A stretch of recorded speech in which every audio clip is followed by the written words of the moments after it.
Bonjour à tous, un mot et une idée forte reviennent à la une de vos quotidiens ce matin, la déchéance et le recul de François Hollande sur le projet de révision constitutionnelle qu'il avait engagé après les attentats du 13 novembre. Déchéance d'autorité pour le Figaro, déchéance et fiasco pour la Croix qui évoque un gâchis et 4 mois de débat sans aucun résultat. Sur sa couverture, 20 minutes montre la photo d'un président français qui semble résigné ce mercredi 30 mars après l'annonce de cette nouvelle reculade.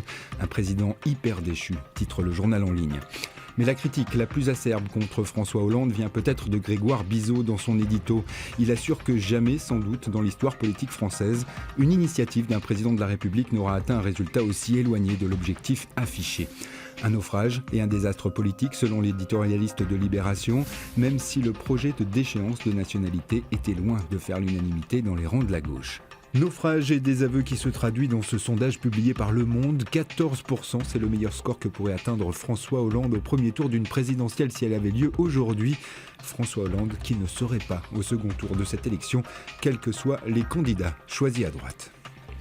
Journée difficile donc pour Hollande, mais aussi pour le gouvernement qui doit faire face à la fronde des syndicats, barreau d'honneur ou journée de forte mobilisation contre le projet de loi dit El Khomri.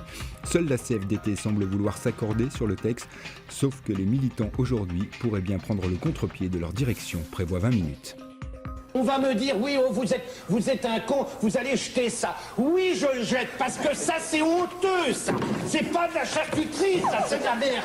Il était lui aussi habitué des coups de gueule, c'était même pour lui une sorte de marque de fabrique. Aujourd'hui en France, rend hommage ce matin à celui qui nous a régalé. Homme de radio, de télé, critique gastronomique, Jean-Pierre Coff est raconté par ses amis Ruquier, Anne Romanoff ou encore Michel Drucker qui salue un personnage hors norme qui a marqué l'histoire de la télévision et restera comme celui qui a défendu avec emphase la grande gastronomie et la bonne bouffe. Ainsi va le monde aujourd'hui, bonne journée et bonne lecture à tous.